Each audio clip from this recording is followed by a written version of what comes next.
Hello, welcome you all. আজকে আমরা যে টপিক নিয়ে আলোচনা করব সেটা আজকের টাইমের সাথে ভীষণভাবে রেলিভেন্ট। কারণ আজকে আমরা জানি ইন্টারনেটে যে কোনো কিছু সার্চ করলে উইদিন এ সেকেন্ড আমরা হিউজ নাম্বার অফ ডকুমেন্টস, সেই ডকুমেন্টসটা বিভিন্ন ফর্মে হতে পারে, টেক্সট, অডিও, ভিডিও, ফটোগ্রাফস আমরা পেয়ে যাই।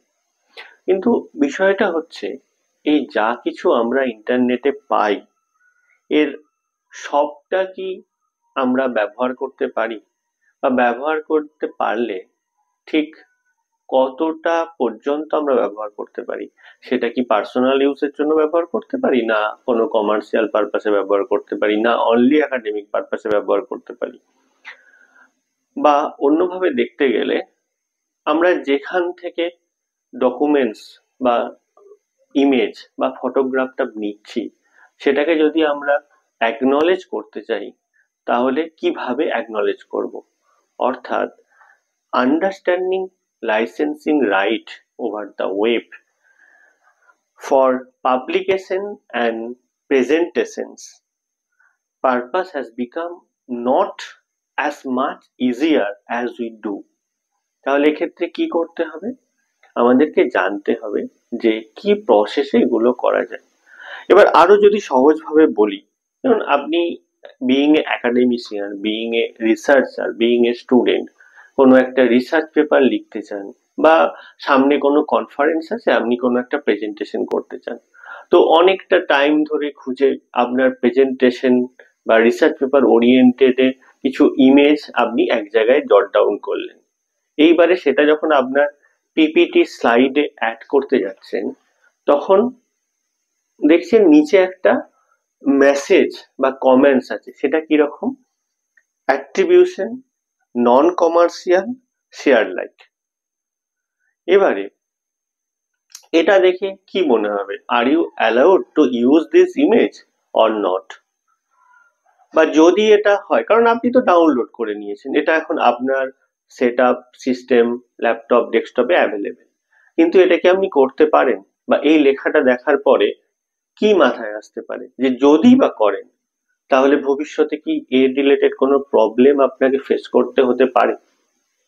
যদি হয় সেটা কি?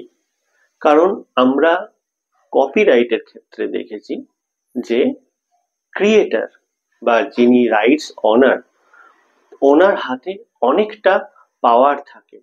সেক্ষেত্রে তার কাছ থেকে পারমিশন নেওয়ার একটা প্রসেস থাকে। কিন্তু আমরা ইন্টারনেটে যা কিছু পাই আমরা সব ক্ষেত্রে ক্রিয়েটার বা যিনি ইনভেন্টর ওনার পর্যন্ত পৌঁছাতে পারি না, বা যদিও বা পৌঁছাতে পারি সমস্ত স্টেজে কি সেটা পারমিশন নিয়ে অ্যাড করা বা ইউজ করা পসিবল হয়? এই যে দ্বন্দ্ব, এটা থেকে বেরোনোর পন্থাই হচ্ছে ক্রিয়েটিভ কমন্স। অর্থাৎ এই যে অ্যাট্রিবিউশন, শেয়ার অ্যালাইক, নন ডেরিভেটিভস, এই টার্মের যে কোনো লাইসেন্স আপনার ডকুমেন্টস এর নিচে ছোট করে মেনশন করা থাকে, এটাই হচ্ছে দ্য ক্রিয়েটিভ কমন লাইসেন্স। আমরা যদি উইকিপিডিয়া ইউজ করেন, উইকিমিডিয়া ইউজ করেন, সব ক্ষেত্রে জেনারেলি এই লাইসেন্স গুলোই মেনশন করা থাকে। এবং এটা একটা না, near about 6 types of licenses are available under Creative Commons. অর্থাৎ ক্রিয়েটিভ কমন্স ইজ সামথিং যেটা দিয়ে ক্রিয়েটার যারা তাদের বিষয়টাকে অনেক সহজ করা। অর্থাৎ কপিরাইটের ক্ষেত্রে বিষয়টা হচ্ছে অল রাইটস রিজার্ভড, কিন্তু ক্রিয়েটিভ কমন্স এর ক্ষেত্রে বিষয়টা হচ্ছে সাম রাইটস আর রিজার্ভ। তাহলে বিষয়টা কি দাঁড়ালো? যে আমাদের যে রিচ কালেকশন আছে ইন্টারনেটে, এই রিচ কালেকশন কোনো ক্রিয়েশন পারপাসে আমরা যদি ব্যবহার করতে চাই তাহলে পারমিশন ছাড়াও আমরা সেটা কিভাবে ব্যবহার করতে পারি? তাহলে সেক্ষেত্রে যিনি রাইটস অনার ওনার কাছেই কপিরাইটটা থাকলো, কিন্তু উইথ ক্রিয়েটিভ কমন্স তিনি বলে দিচ্ছেন যে তার এই টেক্সট, তার এই ইমেজ, তার এই ফটোগ্রাফটা নিয়ে আপনি ঠিক কি কি করতে পারেন আফটার ডাউনলোডিং। এরবারে তাহলে জানতে হবে what is creative commons. Creative commons is a non profit UK based organisation, যেটা তৈরি হয়েছিল in 2021 to make it possible legally and ethically share and use creative works. অর্থাৎ the main contribution is to provide a set of various copyright licenses that determine how work can be used and circulated over the web and internet. So তাহলে বিষয়টা কি হলো, যে it's a free or public domain platform যেখানে easy to use any kind of documents for the public to share, for the public to use. এবারে আমরা জেনে নেব যে তাহলে ক্রিয়েটিভ কমন্স কি কপিরাইটের alternative? No, creative commons is not alternative to the copyright, but they work alongside the copyright. That means কপিরাইটের আরেকটা প্যারালাল রাস্তা হচ্ছে ক্রিয়েটিভ কমন্স। তাহলে who can use creative Commons? কারা ইউজ করতে পারে বা এর ইউজের কি প্রসিডিওর আছে? যেমনটা বলেছি, it's free, so everybody can use Creative Commons for his presentation purpose, for their research paper writing purpose. It may be journal, it may be book chapters, it may be project, it may be conference paper, any kind of research paper they can use for their presentation. আবার অন্যদিকে কেউ যদি তার নিজের কোনো লেখা publish করতে চায়, সেক্ষেত্রেও তারা ক্রিয়েটিভ কমন্স লাইসেন্স ইউজ করে পাবলিশ করতে পারে।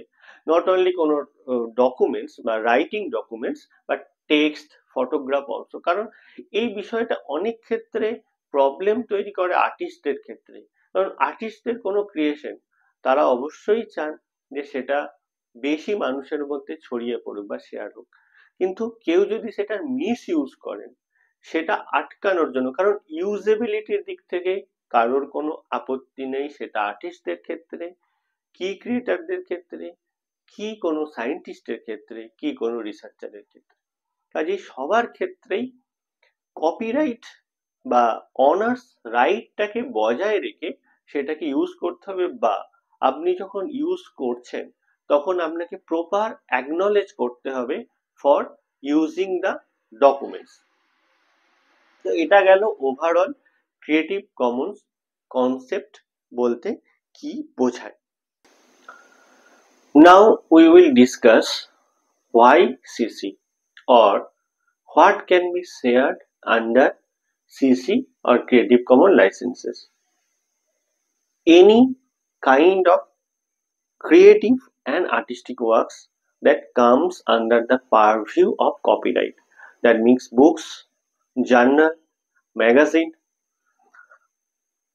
articles, video, audio, text, image, photographs, everything which are created by any intellectual input or artistic input comes under Creative Commons.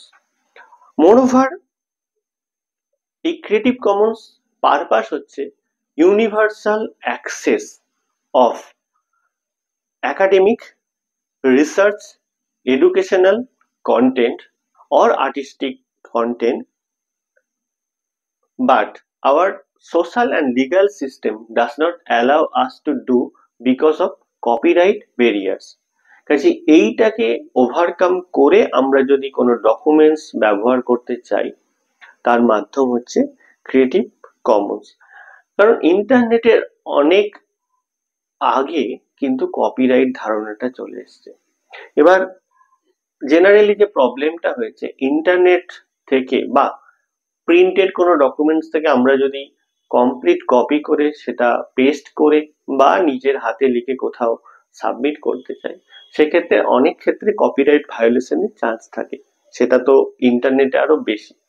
তো এই বিষয়টাকেই ওভারকাম করতে এই ক্রিয়েটিভ কমন্স ধারণার তৈরি। এবারে যে আমরা যদি ক্রিয়েটিভ কমন্স এর মেম্বার হতে চাই, তো হোয়াট ইজ দ্য প্রসিডিওর, কি করে আমরা এই creative commons is a organisation তার মেম্বার হতে পারি বা এর যে লাইসেন্স গুলো ইউজ করতে পারি? It's very easy, there is no need to sign up, log in, কোনো কিছুর দরকার পড়ে না। খুব সাধারণভাবে আমরা ক্রিয়েটিভ কমন্স ওয়েবসাইট, যে অফিসিয়াল ওয়েবসাইটস আছে, সেখানে গিয়ে দেখে নিতে পারি এবং সেখানে একটা নর্মাল ফর্ম ফিল আপ করতে হয়, অর্থাৎ আপনার যে কন্টেন্ট বা ডকুমেন্টস আছে সেটা আপনি ঠিক কি কি পারপাসে ব্যবহার করতে দিতে চান, তার কোনো কমার্শিয়ালি পারমিশন আপনি দিতে চান কিনা, এই কিছু বেসিক কোয়েশ্চেন সলভ করতে হয়। Then you will get easily any type of creative common licences for your use. তো এটা তো একটা গেল ওভারঅল ধারণা ক্রিয়েটিভ কমন সম্পর্কে, কি কি কারণে এটার দরকার পড়েছে, কারা ইউজ করতে পারে, এটা ইউজ করার জন্য কি কি প্রসিডিওর হয়, এটার ফলে আমরা কি কি সুবিধা পাচ্ছি ইন্টারনেট থেকে ডাউনলোড করা বা পাওয়া বা কোনো ডেটাবেস থেকে পাওয়া ডকুমেন্টস ব্যবহারের ক্ষেত্রে। এবার আমরা একটু আলোচনা করে নেব এই লাইসেন্স গুলোর সম্পর্কে, এই যে 6টা লাইসেন্স আছে সেটা সম্পর্কে। তো 6টা লাইসেন্স তৈরি হয়েছে 4 অ্যাট্রিবিউটস এর উপর ভিত্তি করে। নাম্বার 1 ইজ অ্যাট্রিবিউশন, সহজভাবে বলতে গেলে acknowledgement to any kind work, any one's work. Number 2 হচ্ছে share alike. Share alike means you can copy, distribute, display, perform and modify the work of a creator as long as you distribute any modified work on same items. In this case, you can use the attributes of share alike. Third one is non-commercial. এটার মানে কি, as the term signifies that you can copy, distribute, display, perform, modify and use the creator's work for any purpose other than commercially unless you get the permission first. So কাজেই আপনি copy, distribute এই সমস্ত ধরনের in fact মডিফাইও করতে পারেন, কিন্তু আপনার সেক্ষেত্রে অনারের পারমিশনটা দরকার। বাট কমার্শিয়াল ইউজের ক্ষেত্রে এই লাইসেন্সের রেস্ট্রিকশন আছে। And fourth one is the non-derivatives, ND. That means you can copy, distribute, display and perform only original copies of the creator's work. অর্থাৎ আপনি রিমিক্স, মডিফাই, মডিফিকেশন যেটা আগের অ্যাট্রিবিউটস এর ক্ষেত্রে পসিবল হয়েছে, বাট যদি এনডি পসিবল থাকে সেক্ষেত্রে আপনি এটা করতে পারবেন। এবারে এই যে কপির ক্রিয়েটিভ কমন্স যে লাইসেন্স গুলো আছে, টোটাল 6 লাইসেন্স, এই লাইসেন্স গুলো আপনারা প্রেজেন্টেশনের মাধ্যমে দেখে নিতে পারবেন। এর শুরুর লাইসেন্স যে সিসি বাই থেকে যেটা 6th of licence, that is CC by NC ND. অর্থাৎ শুরুর দিকে হচ্ছে most relaxation licence and the last one is the most restrictive license. অর্থাৎ সিসি বাই লাইসেন্সটা কিরকম, this license lets other distribute, copy, remix, tweak and also build upon your work even commercially as long as they credit you for the original creation, and this is the most accommodating licence offered under creative Commons. তাহলে এটা খুব easy, কারণ আপনি যে কোনো যদি কোনো documents বা ফটোগ্রাফের ক্ষেত্রে এই লাইসেন্সটা মেনশন করা থাকে, দ্যাট ইজ সিসি বাই, সেই লাইসেন্সটার ক্ষেত্রে আপনি সেটা নিয়ে যে কোনো কাজ, কপি, পেস্ট, ডিস্ট্রিবিউট আছেই, এর সাথে আপনি কমার্শিয়াল ইউজ করতে পারেন। জেনারেলি বেশিরভাগ ক্ষেত্রেই CC by NC ND, that is the most tough or most restrictive creative common licence সেটা ইউজ করা থাকে। সেকেন্ড যে licence that is CC by SA, that is share alike. Share alike সম্পর্কে আগেও বলেছি।